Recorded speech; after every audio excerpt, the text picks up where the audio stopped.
எல்லாருக்கும் வணக்கம். Central 2 trailer, 2 song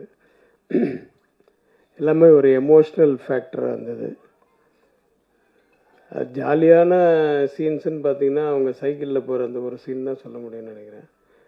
தண்ணி அடிக்கிறத பற்றி நான் சொல்லலை. தண்ணி அடித்தா அது ஜாலி கிடையாது. கவுண்டமணி ஒரு படத்தில் சொல்லியிருப்பார், ஞாபகம் இருக்காது, இவ்வளோ கஷ்டப்பட்டு அடிக்கிறோம், ஜாலியாக அடிக்கிறேன்னு சொல்கிறீங்களா? அது மாதிரி ஏன் அதை சொல்கிறேன் அப்படின்னா, நான் வந்து இந்த யூனிட்டில் எனக்கு யாருமே தெரியாது. இங்கே வந்ததுக்கப்புறம் தான் சரி ஓகே நமக்கு தெரிஞ்ச ஒரு ஆர்வி உதயகுமார் வந்திருக்காரு. அஃப்கோர்ஸ் நான் வந்ததே வந்து இங்கே பேரரசுக்கு தான் வந்தேன். பேரரசுக்கு வந்து அவர் வந்து ஒரு லீட் ரோல் பண்ணியிருக்கேன் அப்படின்னு சொன்னார். கண்டிப்பாக நம்ம போய் வாழ்த்தணும் அப்படின்றதுனால தான் நான் வந்து வீட்டில் ஒரு ஃபங்க்ஷன் ஒன்று இல்லை, ஒரு கிராண்ட் டாட்டருக்கு பர்த்டே ஃபங்க்ஷன் அது நடந்துகிட்ருக்கு. சரி வந்துட்டு தலை காமிச்சிட்டு போகலாம் அப்படின்னு வந்தேன். அப்புறம் வந்து பார்த்தா நம்ம ட்ரம்ஸ் சிவமணி அவர் இங்கே வந்ததுக்கு காரணம் வந்து அவருடைய ஃப்ரெண்டு மியூசிக் டைரக்டர் அப்படின்னு சொன்னார். இவர் அண்ணங்கிட்ட தான் அவர் வந்து பியானோ கற்றுக்கிட்டார் அப்படின்னு சொன்னார். ஸோ ஏதோ ஒரு கனெக்ஷனில் தான் எல்லாருமே உள்ளே வர முடியும். எப்படி சென்ட்ரலில் வந்து எல்லாரும் ஒன்றா இறங்கினாலும் ஒவ்வொருத்தரும் ஒவ்வொரு திசைக்கு போயிடுவாங்க. ஆனால் சென்ட்ரலுக்கு வந்து தானே ஆகணும், எங்கே வெளியூர் போகிறோம் அந்த மாதிரி வந்திருக்கோம். ஸோ சென்ட்ரல் இந்த படம் மிகப்பெரிய வெற்றி அடையணும். பேரரசுக்கு வந்து என்னுடைய மனப்பூர்வமான வாழ்த்துக்கள். ஏன்னா அவர் வந்து அவருடைய படங்கள் வந்து நிறைய பேசிச்சு. விஜயோட படங்கள்லாம் வந்து நம்ம டைரக்ஷனில் ஒரு நல்ல துள்ளலாக பண்ணியிருந்தார். ஆனால் ஒரு நடிகராக வந்து அவர் இந்த படத்தில் வந்து லீட் ரோல் பண்ணியிருக்காரு. அஃப்கோர்ஸ் அவருடைய படத்துலேயே அவர் வந்து நான் பண்ணுற மாதிரி இந்த கேமியோ ரோல்லாம் பண்ணுவார்.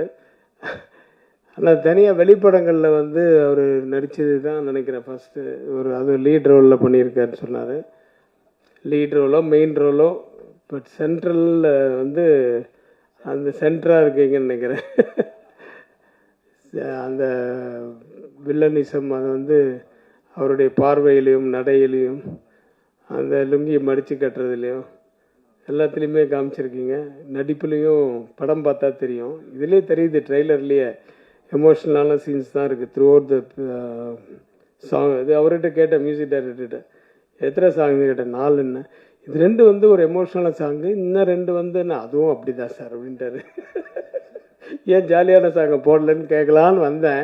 இல்லை அதுவும் கிட்டத்தட்ட இந்த மாதிரி தான் அப்படின்னாரு. ஸோ கதைக்கு ஏற்ற மாதிரி ஒரு மியூசிக் அது அவரால் என்ன முடியுமோ அந்த அளவுக்கு மேக்ஸிமம் கொடுத்துருக்காரு. அவருக்கு என்னுடைய வாழ்த்துக்கள். படம் பாடல்கள் மட்டுமல்ல, படமும் மிகப்பெரிய வெற்றி அடைய வேண்டும். பேரரசு ஆட்சி செய்யுங்கள். சினிமாவில் நடிப்பில் இப்பொழுது டைரக்ஷன் அப்பப்போ மறந்துடாதீங்க அதுவும். Thank you very much. All the best for the whole team. Thank you very much. இந்த படத்தில் குழந்தை நட்சத்திரமாக நடித்தவர் தான் இந்த படத்தில் ஹீரோன்னு சொன்னாங்கன்னா அவரை பற்றி பேசணும்னு நினச்சேன். அதுக்கப்புறம் பேரரசு வந்து எப்படி எல்லாரும் இங்கே யூனியனில் இருக்கிறவங்க வந்திருக்காங்கல்ல, அவங்கள பார்த்தவொன்னே தான் ஞாபகம் வருது. பேரரசு வந்து ஆஸ் எ டைரக்டர் மக்களை வந்து கவர்ந்துருக்கிறாரு. இப்போ நடிப்பில் கவர போகிறாரு. அப்படிங்கிறத விட அவர் வந்து ஒரு மனிதநேயம் மிக்க ஒரு ஒரு ஒரு மனிதர், நல்ல மனிதர். அதுதான் வந்து எல்லாரையும் இங்கே கவர்ந்து இருக்கும். இந்த படத்தில் மட்டும் இல்லை, ஒரு யூனியனில் போனால் நான் பல வருஷமாக பார்த்துட்ருக்கேன். அதுவும் இந்த கோவிட் பீரியட்லலாம் அவர் இப்போ உழைத்த உழைப்பு, தன் உயிரை பற்றி கூட கவலைப்படாமல், யாருமே இல்லை ரோட்லன்னா கூட இவர் மட்டும் ஒரு 4 பேரை கூப்பிட்டு அவங்களுக்கு சாப்பாடு கொடுக்கறது, அது கொடுக்கறது, இந்த மாதிரி நிறைய இது அவர் பண்ணியிருக்காரு. இதெல்லாம் நான் கேள்விப்பட்டது, ஸ்டில்ஸ் எல்லாம் பார்த்தது. அது இல்லாமல் இப்போ வந்து மிகப்பெரிய பணியை செஞ்சிட்ருக்காரு நம்ம உதயகுமார் சாரோட சேர்ந்து. அதுக்கும் என்னுடைய வாழ்த்துக்கள். அதுவும் மீண்டும் தொடரட்டும். நன்றி. தேங்க்யூ. தேங்க்ஸ். இங்கு வந்திருக்கும் ப்ரெஸ் அண்ட் மீடியாஸ் நண்பர்கள் அனைவருக்கும் மனமார்ந்த வாழ்த்துக்கள், நன்றிகள். அதே மாதிரி இங்கே வந்து பெரிய பெரிய ஜாம்பவான்லாம் வந்திருக்கீங்க, திரையுலக ஜாம்பவான். KS ரவிக்குமார் சார் கையால் இந்த இசைத்தட்டு வெளியிடுறது வந்து ரொம்ப பெருமையாக நினைக்கிறோம். ஏன்னா இந்த மாதிரி படங்களுக்கு வந்து சாரோட சப்போர்ட்லாம் வந்து பெரிய பலம். ஸோ பேரரசு சார் இதில் மெயினாக இருக்கார். ஸோ ஆர்வி உதயகுமார் சார்லாம் வந்திருக்காங்க. ஸோ எல்லாருக்குமே வந்து எனக்கு மனமார்ந்த வாழ்த்துக்கள் சார். சென்ட்ரல் படம் ரங்கநாதன் மூவி மேக்கர்ஸ் வந்து சூப்பராக குமரகுரு சார், சிவலிங்கம் சார், தேவராஜ் சார் 3 பேரும் தயாரிப்பாளர்களாக இருந்து சூப்பராக அந்த படத்தை மேக் பண்ணியிருக்காங்க சார். இதை பாரதி சிவலிங்கம் வந்து அருமையாக டைரக்ட் பண்ணியிருக்காரு. இவரை பற்றி ஒரு சின்ன விஷயம் சொல்லணுமா? ஒரு 7 இயர்ஸ் பேக் வந்து அப்போயே ஒரு ஸ்கிரிப்ட் ரெடி பண்ணிவிட்டு ஊர் கூப்பிட்டாருங்க. ஜெயங்கொண்டம் அவரோட ஊர் தாண்டி முத்துவாஞ்சேரி கிராமம். ஸோ அங்கே வந்து பூஜை போட்டு ஆரம்பித்தார். ஸோ போனோம் நாங்கள்லாம் அங்கே.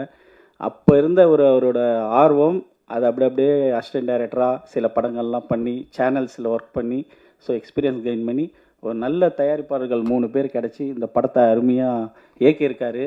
ஸோ நல்லா வந்திருக்குங்க. மியூசிக் டைரக்டர் வந்து எக்ஸ்ட்ரானரியாக போட்டிருக்காரு மியூசிக்கு. Sir super sir, song extraordinary நல்லா பண்ணியிருக்கீங்க, நன்றி. அதே மாதிரி cameraman Vinod sir super sir, DOP நல்லா பண்ணியிருக்கீங்க. இந்த படத்தில் ஒரு தொழிலாளர்கள் அடிமைப்படுத்தப்பட்டு எப்படி வந்து வாழ்க்கையில் கஷ்டப்படுறாங்க. சென்ட்ரலில் வந்து கிட்டத்தட்ட ஒரு 10,000 பேர் வராங்கனாக்கா இதில் ஒரு 9,000 பேருக்கு மேலே வேலையை தேடி தான் வராங்க சென்னையை நோக்கி. ஸோ மீதி 1000 பேரோ 500 பேரோ இந்த சுற்றுலா பீச்சு பார்க்கு இந்த மாதிரி விஷயங்கள்லாம் பார்த்துட்டு போவாங்க. சமாதி எம்ஜிஆர் சமாதிலாம். ஸோ இந்த படம் ஒரு மிக சிறந்த ஒரு அருமையான கருத்தை சொல்லக்கூடிய ஒரு படம். இந்த படத்தை எல்லாரும் பாருங்கள், தேட்டரில் பார்த்து ஆதரவு தாங்க. ஸோ எல்லாருக்குமே இந்த என்டையர் டீமுக்கு வந்து நான் மனமார்ந்த வாழ்த்துக்களை தெரிவிக்கிறேன். பாரதி ரொம்ப நன்றி இந்த வாய்ப்பு கொடுத்ததுக்கு. எனக்கு ஒரு நல்ல ஒரு கேரக்டர் கொடுத்தாப்புல, பவர்ஃபுல் கேரக்டர். ஸோ மனமார்ந்த வாழ்த்துக்கள் சார் எல்லாருக்கும். ஸோ பேரரசு சார் பற்றி சொல்லணும். நான் என்னை வந்து சார் வந்து ஸ்பாட்டில் நிறைய ஒர்க் வாங்கினார். சொல்லுவேன் சார், நான் திருப்பாச்சி, சிவகாசி இதெல்லாம் எல்லா படமும் உங்கள் வாய்ப்பை தேடி வந்திருக்கேன் சார், பண்ண முடியல. இந்த படத்தில் வந்து நீங்கள் சொல்லி நான் நடித்தது ரொம்ப சந்தோஷமாக இருக்குது சார். அருமையாக பண்ணியிருக்காரு, எக்ஸ்ட்ரானரியாக பண்ணியிருக்காருங்க, சும்மா பிரம்மாண்டம். இது வரைக்கும் சார் அந்த மாதிரி பார்த்ததே இல்லை. அவ்வளோ பவர்ஃபுல் கேரக்டரு, அருமையாக வந்திருக்கு சார். ரொம்ப நன்றி சார், வாழ்த்துக்கள் எல்லாருக்கும். தேங்க்யூ. துறை நண்பர்கள் எல்லாருக்கும் வணக்கம். மேடையில் அமர்ந்திருக்கிற இயக்குனர்கள் மற்றும் ஜாமான்கள் அனைவருக்கும் என்னுடைய வணக்கங்களை தெரிவிச்சுக்கிறேன். மேதகு படத்துக்கு அப்புறம் நான் பட வாய்ப்பு இல்லாமல் நிறைய படங்கள் தேடிட்டு இருந்தப்போ பாரதி சார் தான் எனக்கு ஒரு நல்ல வாய்ப்பு கொடுத்தாரு. அவருக்கு என்னன்னும் நான் நன்றியாக இருப்பேன். அது மட்டும் இல்லை, ஷூட்டிங் ஸ்பாட்டில் எனக்கு ரொம்ப உதவியாக இருந்தார். இந்த படத்தில் பார்த்தீங்கன்னா பேரரசு சார் ஒரு மாசான ஆக்ஷன் கேரக்டரில் நடிச்சிருக்காரு, வில்லன் கேரக்டர். படம் சூப்பராக வந்திருக்கு. அதே மாதிரி தர்ஷன் சாருக்கு என்னோட நன்றிகள். அவர் கூடவே நான் ரொம்ப வருஷமாக பயணிச்சிட்ருக்கேன். சித்தா படத்துக்கு அப்புறம் இந்த படத்தில் அவர் சூப்பராக ஒரு கேரக்டர் பண்ணியிருக்காரு, மாசா. அதே மாதிரி பாரதி சாரும் நல்லா பண்ணியிருக்காரு. இந்த படத்தோட ஹீரோ காக்கா முட்டை விக்னேஷ், அவர் பார்த்தீங்கன்னா ஷூட்டிங் ஸ்பாட்டில் எல்லா விதத்துலேயும் ஒத்துழைப்பு கொடுத்தாரு. அவருக்கு என்னுடைய நன்றிகள். அதே மாதிரி அவர் என்னோட மகன் கேரக்டர் பண்ணியிருக்காரு. அப்பா மகன் கேரக்டர் பார்த்தீங்கன்னா அந்த சிங்க்கு கரெக்டாக அவர் கூட அமைஞ்சது. அதுக்காக அவருக்கு நன்றியை தெரிவிச்சுக்கிறேன். இந்த படத்தோட தயாரிப்பாளர்கள் பார்த்தீங்கன்னா எந்த ஒரு பந்தாவும் இல்லாமல் எங்களுக்கு ஸ்பாட்டில் நிறைய சப்போர்ட் பண்ணாங்க. அது மட்டும் இல்லாமல் இந்த படம் நல்லபடியாக வந்திருக்கிறதுக்கு எல்லாருமே கடுமையாக உழைச்சிருக்காங்க. இந்த படம் வெற்றி பெறத்துக்கு நீங்கள் எல்லாருமே நல்ல ஒத்துழைப்பு கொடுக்கணும். சென்ட்ரல் ஒரு மாசான டைட்டில், மாசான வெற்றி பெறத்துக்கு உங்கள் எல்லாருடைய ஆசீர்வாதம் கேட்டு நன்றி, வணக்கம். சின்னநகர் டீ கடையிலே நான் டீ சாப்பிட்டு கொண்டிருந்த பொழுது இயக்குனர் பாரதி சிவலிங்கம் அவர்கள் என்னை சந்திக்கிறார். என்னை வந்து கேட்குறாரு, நீங்கள் நடிகர் அப்படின்னு கேட்டார். இல்லைங்க, நான் பேசிக்கலி டைரக்ஷன் டிபார்ட்மெண்ட் அப்படின்னேன். இல்லை, நாங்கள் ஒரு படம் பண்ணுறோம், அந்த படம் வந்து ஒரு ஷெட்யூல் முடிஞ்சிருச்சு, இன்னொரு ஷெட்யூல் வந்து இங்கே மெட்ராஸில் ஃபேக்ட்ரியில் எடுக்க போகிறோம் அப்படின்னு சொல்லும் பொழுது சரிங்கன்னு சொல்லிட்டு நம்மளும் அசிஸ்டன்ட் டைரக்டராக 3 ஷார்ட் ஃபிலிம் பண்ணியிருக்கோம். அண்ணன் ஆர்வி உதயகுமார் கையிலலாம் நான் அவார்டு வாங்கியிருக்கேன் கோயம்புத்தூரில். ஸோ அந்த லைன் கேட்டேன், இந்த மாதிரி ஒரு போராளியான ஒரு குணம் அப்படின்னு சொன்னாங்க. சரி, ரைட், ஓகே பண்ணுவோம் அப்படின்னு சொன்னேன். அப்போ தம்பி கேட்டார், இந்த லீட் ரோலை பண்ணுற வைகுண்டம் அப்படின்ற கதாபாத்திரத்துக்கு நீங்கள் யாரை ஃபிக்ஸ் பண்ணியிருக்கீங்க அப்படின்னு கேட்டேன். ஐயோ, அவரை தான் நான் தேடிக்கிட்டு இருக்கோம். உங்களுக்கு தெரிஞ்ச நோன் ஃபிகர், அதாவது முகம் தெரிந்த ஒரு நபர்னா எனக்கு டக்குன்னு இமீடியட் நான் தோணுது அண்ணன் பேரரசு அப்படின்னு. ஐயோ ஓகே அப்படின்னு லட்டு மாதிரி எனக்கு ஓகே அப்படின்னு சொன்னார். சம்பளம் அதை நான் பார்த்துக்கிறேன், நீ விடு அப்படின்னு சொல்லிட்டு அண்ணனுக்கு ஒரு ஃபோன் அடிச்சு இந்த மாதிரி ஒரு தம்பியை சந்திச்சேன். அலுவலகத்துக்கு வர சொன்னாங்க, இயக்குனர் அலுவலகத்துக்கு வந்து கதை கேட்டார். ஒரு அவுட்லைனை மட்டும்தான் பாரதி சொன்னார். சொல்லும் போது பேரரசு அவர்கள் திருப்பாச்சி, சிவகாசி, திருப்பதி, திருவண்ணாமலை, தருமபுரி, பழனி இப்படி படப்படங்களை பல முன்னணி இயக்குநர்களை வைத்து இயக்கி வெற்றியும் கொடுத்து அந்த படத்தை அத்துணை பாடல்களையும் சூப்பர் ஹிட் ஆக்கிய ஒரு ஒரு ஒரு பேர் அரசன். அவர் ஒரு வார்த்தை சொன்னார், நுட்பமா கவனிங்க. இந்த கதையில மாணவர்களை அடிக்கிற மாதிரியோ அல்லது சாதியை பத்தியோ தழுவுல இருந்துச்சுன்னா இந்த படம் எனக்கு வேணாம் அப்படின்னு சொன்னார். மாணவர்கள் மீது அவருக்கு இருக்கக்கூடிய அந்த அக்கறை, அந்த வெளிப்பாடு தான் இந்த படத்துல ஒரு முக்கியமான ஒரு வலுவான வைகுண்டம் கேரக்டர். இனிமேல் அவர் படம் இயக்குறாரோ இல்லையோ, ஆனால் நிச்சயமாக பல படங்களில் நடிப்பார். அவருக்கு நான் தான் மேனேஜர், எனக்கு என்ன பெர்சன்டேஜ் வரணுமோ அதை அவர் எனக்கு அப்படி கொடுத்துடணும். ஏன்னா அது தொழில் வேற, நட்பு வேற. அண்ணா அதெல்லாம் இல்ல ஒரு நிமிஷம் இருங்க, நான் பார்த்துக்கிறேன். இந்த மாதிரி இந்த கதைக்குள்ள அப்படித்தான் நான் வந்தேன். அதே மாதிரி தான் இயக்குனர் பேரரசனை வந்தார். நிறைய விஷயங்களை மாற்றி கொடுத்தாரு, நிறைய ஷார்ட்ஸ் சொன்னார், நிறைய டைலாகை சேஞ்ச் பண்ணார். அவருடைய காஸ்டியூமு, அவருடைய லுக்கு, அந்த மாடுலேஷன் அதெல்லாம் பார்த்தீங்கன்னா அதாவது நம்மளை சொல்லக்கூடாது. நீங்கள் படம் பாருங்கள். படம் பார்க்கும் பொழுது இப்படி ஒரு பேரரசை இப்படி ஒரு தம்பி இயக்கியிருக்கிறார். அது மாதிரி பாரதி கதை, திரைக்கதை, வசனம், இயக்கம், பாடல்கள், நடிப்பு, முதல் படத்திலேயே இத்தனை துறைகளையும் கையாளு என்பது அவ்வளவு எளிதான ஒரு விஷயம் அல்ல. அதற்கே தம்பி பாரதிக்கு என்னுடைய நெஞ்சம் நிறைந்த வாழ்த்துக்களை நான் உரித்தாக்கிக் கொள்கிறேன். சென்ட்ரல் இந்த producers, director, music directors, entire crew அவங்களுக்கெல்லாம் என்னுடைய வாழ்த்துக்கள். அதே போல் ப்ரெஸ், மீடியா பீப்புள், குணா அவர் சொன்னார் இல்லைங்களா, குணா சார் சொன்னார் இல்லைங்களா, அந்த மாதிரி கரெக்டாக இது பண்ணுங்கள். யாரையும் கஷ்டப்படுத்தி நல்லா வாழ முடியாது யாரும். ஒருத்தரை கஷ்டப்படுத்துனீங்கன்னா அந்த கஷ்டம் உங்களுக்கு வரும் டெஃபினட்டாக. அது மிரர். எதுக்கு மிரரை வீட்டுக்கு என்ட்ரன்ஸ் வைக்க சொல்கிறாங்கன்னா ஒரு நல்ல இது, அது ரிஃப்ளெக்ஷன். ஸோ இந்த படம் என்டையர் டீம் இலா நமோ நாராயணி அவர் பெரிய பிளெஸ்ஸிங். அந்த அம்மா அவங்களுடைய ஆசீர்வாதத்தில் அவர் வளர்ந்து அங்கே இருந்தவர். அவருடைய அண்ணன் மணிமொழி அண்ணன் எனக்கு டியூஷன், எனக்கு பியானோ கற்றுக் கொடுப்பார். நான் பாம்பே மூவ் ஆனதுக்கப்புறம் அந்த இது அப்படி கட் ஆகிடுச்சு. இந்த சென்ட்ரல் உடனே இந்த ஸ்டேஷன் பார்த்த உடனே நான் சின்ன வயசில் ஒரு 1975 என்னுடைய ஃபர்ஸ்ட் ரெக்கார்டிங் சொந்தங்கள் வாழ்கன்னு ஒரு படம் ஜெய்சங்கர் அங்கிள் லைக் பண்ணது. K V Mahadevan sir, Pugazhendhi sir அவங்க இசையமைப்பில். எப்பாவுக்கு ஆக்சிடெண்ட் ஆச்சு. நான் சப்ஸ்டியூட்டாக போனேன். அப்படி போகும்போதெல்லாம் அப்போதுலேருந்தே எனக்கு மியூசிக் டைரக்டர் சொல்லிட்டாங்க, அப்பா கிட்ட சிவமணியம் வரட்டும் கூட வாசிக்கிட்டோன்னு, எங்களுக்கு ரொம்ப பிடிச்சிருக்கு.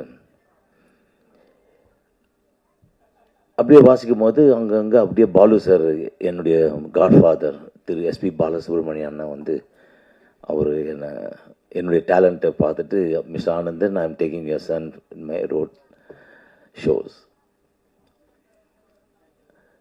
அப்படியே நான் எல்லாரும் எஸ்பி பாலசுப்ரமணியன்ற மாதிரியும் ஃபஸ்ட்டு எம்எஸ்வி சார், அப்புறம் ராஜா அண்ணன் எல்லாரும் கூட்டின்னு போவாங்க. அப்போ நான் இங்கே ரெக்கார்டிங் 2 to 9 வாசித்துட்டு இங்கேருந்து பஸ் எடுத்து பார்க் லிபர்ட்டி தியேட்டருக்கு லிபர்ட்டிலேருந்து ஸ்டேஷன் அந்த எலக்ட்ரிக் ட்ரெயின் எடுத்து சென்ட்ரல் வருவேன். நான் சென்ட்ரல்லேருந்து ஒரு ரிக்ஷா பிடிச்சி நேராக மூலக்கொத்தலம், என்னுடைய ஏரியா, நான் வளர்ந்த இடம், பேசன் பிரிட்ஜ், அதில் ரிக்ஷாவில் போயிடுவேன். நான் டெய்லி ராத்திரியில் சென்ட்ரல் ஸ்டேஷன் தான் க்ராஸ் பண்ணுறது. அதே போல் பாலன கச்சேரி வாசிக்கும்போது சென்ட்ரல் ஸ்டேஷன்லேயே இன்ஸ்ட்ருமெண்ட்ஸ்லாம் வச்சுட்டு வீட்டுக்கு போய் துணி மாற்றி உடனே நாங்கள் வேறு ஊருக்கு கிளம்புவோம். அந்த மாதிரியான ஒரு இது இன்றைக்கி அந்த சென்ட்ரல்னு பார்த்தோன்னே ரொம்ப டச்சிங், மறக்க முடியாது. எல்லாருக்குமே அது ஒரு சென்ட்ரல் அது. ஸோ இங்கே வந்திருக்கும் பெரியவர்கள் எல்லாருக்கும், அண்ணன் உதயகுமார் அண்ணன் எல்லாரும், இதே போல் சார் அண்ட் என்னுடைய வாழ்த்துக்கள். இல்லை, you done a very good composition, very touching, and the songs எல்லாம் ரொம்ப நல்லா இருந்தது. God bless, all the best. எல்லா மீடியா பீப்புளுக்கும் நன்றி, இங்கே வந்ததுக்கு மக்களுக்கும் நன்றி. இங்கே பெரியவங்க எல்லாருக்கும் அவங்க பேர் சொல்ல எனக்கு தகுதி இல்லை, அதனால் பொதுவாக பெரியவர்கள் சொல்லிடுறேன். நான் இப்போ நன்றி தான் சொல்ல போகிறேன். என்னை பெற்றெடுத்த அம்மா அப்பாவுக்கு ஃபஸ்ட்டு நன்றி, என்னை இப்படி ஒரு நல்ல பிள்ளையாக ஃபஸ்ட் எடுத்ததுக்கு. அடுத்தது எனக்கு இந்த சான்ஸ் கொடுத்த பாரதி இந்த சான்ஸ் கொடுத்த பாரதிக்கு நன்றி. இந்த பாரதி இவர் தான் மியூசிஷன் சொன்னோன்னா ப்ரொடியூசர் எந்த கேள்வியும் கேட்காம ஓகே இவர் இருக்கட்டும் சொன்னதுக்கு ப்ரொடியூசருக்கு ஒரு நன்றி. அப்புறம் எங்கள் அண்ணன் வந்திருக்காரு இங்கே. அவர் ரீரெக்கார்டிங் என்ன வேணும்னு தாஜினூர்கிட்ட கேட்டு ஒரு சிஸ்டம் பெருசாக பண்ணி கொடுத்துட்டு எனக்கு ஒர்க் பண்ண வச்சார். கொஞ்சம் ஏன் தெரியலாம் அவர் தான் எங்கள் அண்ணன். ஓகே. அப்புறம் என் கூட ஒர்க் பண்ண சதீஷ் இருக்காரா? இருந்தார். அவருக்கும் நன்றி. ரீரெக்கார்ட் நிறைய ஒர்க் பண்ணார். அப்புறம் என் கம்போசிங்க்கு ரொம்ப உதவியாக இருந்த அவங்க மதுப்பிரியா, அவங்களுக்கும் என் நன்றி நினைக்கிறேன். இதுக்காக தான் நான் இந்த இது வந்து நன்றிங்க. First of all thank you so much media. எங்கள் படத்தை சப்போர்ட் பண்ணுறதுக்காக இவ்வளோ நேரம் பொறுமையாக வெயிட் பண்ணி எங்களை கவர் பண்ணிகிட்ருக்கீங்க. So thank you so much. And எங்கேருந்து ஆரம்பிக்கிறதுன்னு தெரியல. சாரி, ஓகே, சென்ட்ரல்லேருந்து ஆரம்பிக்கிறேன். நான் பிறந்ததுலேருந்து சென்னை தான். ஸோ எனக்கு சென்ட்ரல் ரொம்ப முக்கியம்.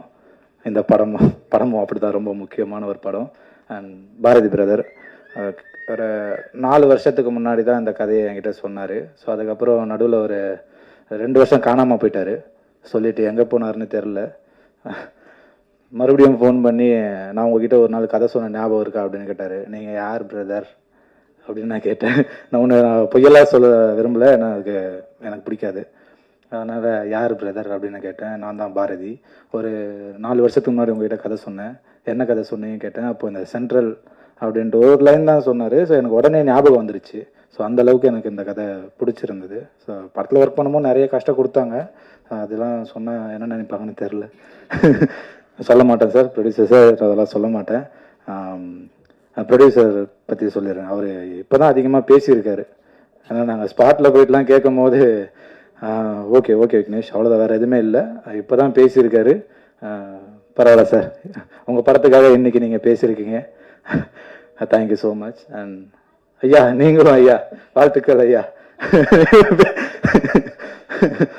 பேசியிருக்கீங்க, வாழ்த்துக்கள் ஐயா. And Perarasu sir, sir Thirupaachi படம்னு நினைக்கிறேன் சார். விஜய் சார் அந்த மூஞ்சில் சந்தனம்லாம் போட்டுட்டு அப்படி ஆரம்பித்தவன் தான் நானும். அப்போ சந்தனம் போட ஆரம்பித்தேன். இப்பவும் போடும்போது தான் பேக்ரவுண்டில் அந்த பிஜிஎம் ஓடும். அப்படி ஆரம்பித்தேன், அந்த பிஜிஎம் ஓடும். ஸோ அவர் கூட நான் நடிக்கிறேன் அப்படின்னும் போது எனக்கு ரொம்ப சந்தோஷமாக இருந்தது. சார் பாதியில் தான் அந்த ஃபர்ஸ்ட் ஷெடியூல் முடிச்சிட்டோம். சார் பாதியில் வரனா அப்போ சொல்லவே மாட்டாருங்க எதுவுமே டேரக்டர் யார் யார் உள்ள வர. இப்போ ட்ரெய்லர்லாம் நான் உங்களை மாரி பார்த்து தான் தெரிஞ்சுக்கிட்டேன். எனக்கு எதுவுமே காட்டலை, எதுவுமே பண்ணலை. அதுமாதிரி அவரோட ஸ்டேட்டஸ் பார்த்து தான் சார் தெரிஞ்சுக்கிட்டேன் உங்களை மீட் பண்ணது. ஆமாம் சார், எதுவுமே சொல்ல மாட்டுறாரு சார். கேட்டால் என்ன ஹீரோன்றாங்க, எனக்கே தெரிய மாட்டேங்குது. என்கிட்டயே சொல்லாமலே எல்லாமே பண்ணிடுறாங்க. எனிவே அதுவும் சர்ப்ரைஸாக தான் இருக்குது. ஓகே, சப்போர்ட் பண்ணுங்க. அண்டு ஒவ்வொருத்தராக சொல்ல டைம் ஆகிடும், அதனால் நான் ஷார்ட்டாகவே முடிச்சுக்கிறேன். படத்தில் நடித்த எல்லாருக்குமே நன்றி. படத்துக்கு சப்போர்ட் பண்ண போகிற எல்லாருக்குமே நன்றி. அண்ட் இன்னும் சப்போர்ட் கொடுங்க. மன நிறைவு. தேங்க்யூ. வாத்தியார்னாலே நமக்கு பிடிச்சது எம்ஜிஆர் தான்.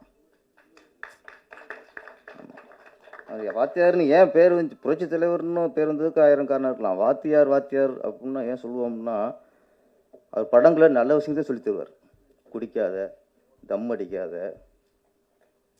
யாருக்கு குடியும் கெடுக்காத, கஞ்சா வைக்காத, கத்தி வச்சு குத்தி குத்தி கொள்ளாத, வன்முறையெல்லாம் செய்யாத, இந்த விஷயம் நல்ல நல்ல விஷயங்கள்.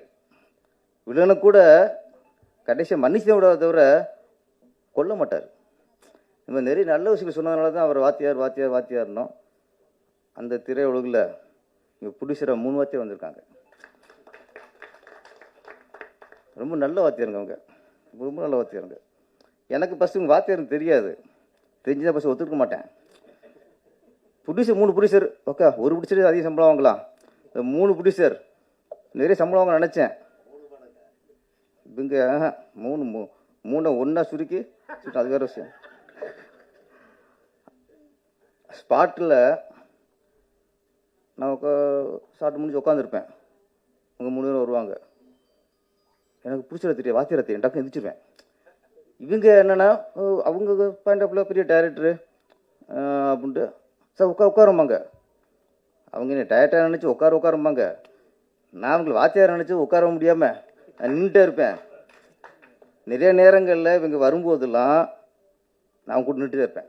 உண்மையா இல்லையா? காரணம் வாத்தியார் நினச்சி பிடிச்ச நினைச்சு உட்காந்துருப்பேன். கால் போட்டிருப்பேன். வாத்தியார் ஆக்கிட்டான். அந்த வாத்தியார் படம் பண்ண வரங்கிறது சந்தோஷமான விஷயம். அதனால நல்ல வாத்தியாராக இருக்காங்க. இயக்குனர் பாரதி சிவலிங்கம் இவர் தான் குணாசை தான் கூப்பிட்டு வந்தார். அவன் ஃபஸ்ட்டு சொல்லும்போதே ஒரு நெகட்டிவ் காட்டினாங்க. கொலையெல்லாம் பண்ணணுமாங்க. என்னடா அது நம்ம இப்படா அப்படின்ட்டு ஃபஸ்ட்டு கொஞ்சம் தவிர்த்தேன். அப்புறம் திருப்பி ஸ்கிரிப்ட் கொஞ்சம் ஃபுல்லாக கேளுங்க சார். நாங்கள் கதை சொல்லும்போது ஒரு ஃபீல் இருந்துச்சு கதையில். ஒரு நல்ல விஷயம், கண்டென்ட்டு நல்லா இருந்துச்சு. ஓகே, இதில் நம்ம நல்லவனா கட்டவனா தேவையில்லை. கதை நல்ல கதை, நம்ம அதில் பண்ணுவோம். ஏன்னா அவர் கதை சொல்லும்போது இந்த வறுமையில் வாடுவாங்கள்ல, ஊரில் நிறைய பார்த்துருக்கேன். படிக்கிற பசங்க, படிக்கிற பொம்பளை பிள்ளைகள்லாம் இந்த லீவில் எங்கள் ஊரில் முந்திரி தோப்பு ஜாஸ்தியாக இருக்கும். படித்து முடிஞ்சோன்னா முந்திரி தோப்புக்கு போயிட்டு இந்த முந்திரி பழம் பிடுங்கிறது, பிள்ளைங்க முந்திரி பழத்தையும் கொட்டையும் தனியாக பிரித்து வைக்கிறது. இது அதில் எடை போட்டு காசு கொடுப்பாங்க. அதுக்கு ஒரு குரூப்பு போயிடும். அப்புறம் எங்கள் ஊரில் ஒரு பஞ்சு மில் இருந்துச்சு. அங்கேயும் வேலைக்கு போவாங்க. இப்போ நிறைய பொம்பளை பசங்களும் அங்கேயும் தான் போவாங்க. அது டக்குனு மைண்டில் வந்துச்சு. ஓகே, நம்ம பார்த்த ஒரு வாழ்வியல் மேட்ரு அப்படின்ட்டு. சரி, ஓகே. அப்புறம் சாங்கெலாம் போட்டு கேட்கும்போது இது ஒரு ஜாதி படமாக இருக்குமோன்னு தோணுச்சு எனக்கு சாங் கேட்கும்போது. அப்புறம் கதை கேட்கும்போது இல்லை. ஆனால் இந்த படத்தை பொறுத்த வரைக்கும் என்னென்னா, விளிம்பு நிலை அந்த இனத்தை சேர்ந்த ஒரு கதை தான். ஒரு ஜாதியின் வழி சொல்கிற கதை தான். இன்னொரு ஜாதியினருக்கு வழியை கொடுக்கக்கூடிய கதை இல்லை. அதுதான் நான் எதிர்பார்த்தேன். எல்லா ஜாதி படம் நிறைய எடுக்கலாம். அந்த ஜாதி கலாச்சாரம், அந்த ஜாதி பண்பாடு, அந்த ஜாதியில் உள்ள சிக்கல்கள், அந்த ஜாதியில் உள்ள பிரச்சனைகள் இது சொல்லணும். அதான் சமூகத்துக்கு தெரியும். ஆனால் இன்னொரு ஜாதி சொல்லக்கூடாது. நம்ம ஜாதியோட வழி சொல்றதுனால இன்னொரு ஜாதிக்கு வழி கொடுக்கக்கூடாது. அது பெரிய கொடுமை. அது சினிமாவில் செய்யும்போது அது கலைத்துறைக்கே பண்ணுற துரோகம். அது பிரிவினை உண்டாக்கிறது. அது அந்த விஷயத்தில் தான் நான் பாரதி சிவலிங்கத்தை மனசார பாராட்டுறேன். விளிம்பு நிலை மக்கள்னு சொல்வாரே தவிர அது சார்ந்த கதை, அவ்வளோதான். அது சார்ந்த கதை தான். அந்த விளிம்பை தாண்டலை. அவர் விளிம்பு நிலையை தாண்டலை. அது கரெக்டாக கையாண்டிருக்கார். நீங்கள் ஃபஸ்ட்டு ஒரு சாங் பார்க்கும்போது தோணும். ஆனால் அதுக்காக அதில் படத்தில் இருக்காது. அழகாக அந்த லிமிட்டை தாண்டாமல் யாரையும் மனசையும் புண்படுத்தாமல் அழகாக பண்ணியிருக்கார். பாராட்டுகள் பாரதி சிவலிங்கம். இங்கே வருகை தந்துள்ள பத்திரிகையாளர்களுக்கு நன்றி. மேடையில் அமர்ந்துள்ள திரை ஜாம்பவான்கள் அனைவருக்கும் நன்றி. பத்திரிகையாளர்கள் இவ்வளோ நேரம் பொறுமையாக காத்துட்டு இருக்கிறது தெரியுது. நானும் ஒரு மீடியாக்காரன் தான். எனக்கு எப்போ போயிட்டு கார்டை எடிட்டர் டேபிளில் வைப்போன்னு சொல்லிட்டு காத்துட்டு இருக்கிறது எனக்கு தெரியுது. நானும் சேனல் தான் ஒர்க் பண்ணிட்டு இருக்கேன். ஸோ அங்கேருந்து இங்கே வந்திருக்கேன். அதனால அவங்களோட வழி எனக்கு நல்லா தெரியுது. ஸோ எங்களுக்காக கொஞ்சம் வெயிட் பண்ணுங்க. மீடியாலேருந்து ஒருத்தன் படம் பண்ண வந்திருக்கேன். எனக்காக கொஞ்சம் வெயிட் பண்ணுங்க. நேற்று நைட்டு கூட ஒரு மீடியா சார்ந்த நபர் வேற ஒரு சேனலில் ஒர்க் பண்ணுறவர், நானும் இப்போ ஒர்க் பண்ணிட்டு தான் இருக்கேன், ரிசைன் பண்ணல. அவர் சொல்றாரு, இப்போ நீங்கள் படம் பண்ணிடும் போது எங்களுக்கு ஒரு கான்ஃபிடன்ட் வந்துருச்சு, சீக்கிரம் நாங்களும் ஒரு படம் பண்ணுவோம்னு சொல்லிட்டு அவருக்கு ஒரு பெரிய கான்ஃபிடன்ட் வந்திருக்கு. அவரும் ஒரு பத்திரிகையாளர் தான், ஒரு சேனலில் ஒர்க் பண்ணிட்டு இருக்காரு. ஃபர்ஸ்ட்டு சென்ட்ரல், நான் வேற ஒரு கதையை தூக்கிட்டு அலைஞ்சிட்டு இருந்தேன், ஆப்ரகாம் லிங்கன் சொல்லிட்டு. அட்டகத்தி தினேஷுக்கு ஓகே பண்ணி வச்சுட்டு ஏறாத ப்ரொடக்ஷன் கம்பெனியில் எல்லா கம்பெனியும் ஏறி இறங்காச்சு. அவருக்கு என்ன பிஸ்னஸ் இருக்குது, இவருக்கு என்ன பிஸ்னஸ் இருக்குது, நிறைய போயிட்டு இருந்துச்சு. ஒரு விரக்தியில் உட்காந்துட்டு இருக்கும்போது திடீர்னு சென்ட்ரல் கதையை நம்ம ப்ரொடியூசர் தமிழ் சிவலிங்கம் ஐயாட்ட சொன்னேன். சரிங்க, இதை நம்ம பண்ணலாம் அப்படின்னு சொல்லிட்டு குமரகுரு சார்ட்ட அறிமுகப்படுத்தினாரு. அவங்கள்ட்ட கதை சொன்னாங்க. கிட்டத்தட்ட ஒரு 6 மாதம் கதை எழுதி கரெக்ஷன் சொல்லி அவங்களோட கரெக்ஷன் சொன்னாங்க. ஒரு வழியாக கதையை முடிச்சு ஆஃபீஸ் போட்டு கொடுத்து நல்லபடியாக ஆரம்பித்து வச்சாங்க. நல்லபடியாக போணுச்சு. ஹீரோவுக்கு நிறைய ஆடிஷன் பண்ண வேற வேற ஆப்ஷன் போணுச்சு. கடைசியில் காக்கா முட்டை விக்னேஷ் அதில் உட்காந்தாரு. ரொம்ப ஒரு படத்தில் ரொம்ப அழகாக பண்ணியிருக்காரு. எளிமையான ஒரு மனிதர். எங்கள் படத்துக்கு ரொம்ப சப்போர்ட் பண்ணியிருக்காரு. நடிப்பை பற்றி சொல்லணும்னா அவர் காக்கா மூட்டையிலேயே வந்து மணிகண்டன் சார் வந்து நல்லா வேலை வாங்கியிருப்பார். நடிப்பை பற்றி குறை சொல்லவே முடியாது. அவ்வளோ கரெக்டாக மீட்ரு கரெக்டாக ஒரு காட்சிகளுக்கும் மீட்ரு கரெக்டாக மெயின்டைன் பண்ணி அழகாக நடிச்சிருக்காரு. அவருக்கு வாழ்த்துக்கள் ஃபர்ஸ்ட் இந்த படத்துக்கு. நெக்ஸ்ட் போகிறதுக்கு முன்னாடி எனக்கு சோறு போட்டு காப்பாற்றி இவ்வளோ தூரம் என்னை வாழ வச்ச ராஜ் தொலைக்காட்சி நிர்வாகத்துக்கும் ராஜ் டிவிக்கும் என்னுடைய மிகப்பெரிய நன்றி. ராஜ் டிவி ரவி சாருக்கு மிகப்பெரிய நன்றி. நான் இங்கே நின்றுட்டு இருக்கேன், சோறு திங்கிறேன், வீட்டில் நல்லா இருக்கேன்னா ராஜ் டிவி தான் காரணம். ஏன்னா விரக்தியில் கதை சொல்ல நிற்கும் போது என்னை கூப்பிட்டு வேலை கொடுத்து ப்ரோக்ராம் டைரக்டர் ஆக்கி நல்ல சம்பளம் கொடுத்து என்னை காப்பாற்றின ராஜ் டிவிக்கு முக்கிய நன்றி. ஒரு நன்றியோட தான் இதை சொல்கிறேன். நெக்ஸ்ட் வந்து ப்ரொடியூசர்ஸ் குமரகுரு சார், தமிழ் சிவலிங்கம் ஐயா, விஆபிஎன் தேவராஜ் அவர்கள் 3 பேரும் அந்த கதைக்கு சப்போர்ட் பண்ணது கொஞ்சம் நெஞ்சம் இல்லை. அவ்வளோ கஷ்டப்பட்டு நெருக்கடிகள் கடந்து ஒவ்வொரு டேவும் ஷூட் போகிறதுக்குள்ள அவங்க கையில் காசே இருக்காது. எப்படியோ ரெடியாக அன்றைக்கி ஒரு நாள் ஷூட்டை முடிக்கிறதுக்குள்ளே எங்கள் உயிரே போயிடும். அவ்வளோ கஷ்டப்படுவாங்க. அதை பார்த்து நானும் எனக்கு கஷ்டமாக இருக்கு, என்னடா இவ்வளோ கஷ்டப்படுறாங்களே அப்படின்னு சொல்லி பார்த்துட்டே இருப்போம். அதெல்லாம் கடந்து நாங்கள் கேட்குறதெல்லாம் கொடுத்து படத்தை முடிகிறதுக்கு ரொம்ப உறுதுணையாக இருந்தாங்க. சரி, ஃபஸ்ட்டு ஷெடியூல் முடிச்சிட்டோம் படத்தை. செகண்ட் ஷெடியூல் போகும்போது சிட்டி, அதில் ஒவ்வொரு கேரக்டராக சூஸ் பண்ணிகிட்டு இருக்கோம். அப்புறம் தான் பேரரசு சார், இந்த கேரக்டருக்குள்ளே அவர் வந்ததெல்லாம் பெரிய சந்தோஷமான ஒரு விஷயம். அவர் உள்ளே வந்தது நிறைய ஆப்ஷன் யோசிச்சுட்டே இருந்தோம். திடீர்னு ஒரு அண்ணன் குணா அண்ணன் வந்து ஒரு ஆப்ஷன் சொன்னார், பேரரசு சார் போட்டால் சூப்பராக இருக்கும், டிஃப்ரெண்ட்டாக இருக்கும் அப்படின்னு சொல்லி. சரி ஓகே யோசிச்சிட்டோம். ஓகே, மிகப்பெரிய ஒரு ஜாம்பவான் இயக்குனர் அவரெல்லாம் போய் அவர் பக்கத்துல நம்ம ஒர்க் பண்ண முடியுமா அப்படின்னு சொல்லி யோசிச்சுட்டு இருந்தோம். அவர் நேரில் வந்ததுக்கு அப்புறம் தெரிஞ்சது அவர் எவ்வளவு எளிமையான மனிதர், அவர் ஏன் அந்த வேரத்தில் இருக்காரு அப்படின்னு தெரிஞ்சது. எங்க கூட ஜாலியா மிங்கலாகி பாரதி என்ன பண்ணலாம்னு சொல்லிட்டு ஜாலியா இறங்கி சூப்பரா ஒரு சம்பவம் பண்ணியிருக்காரு.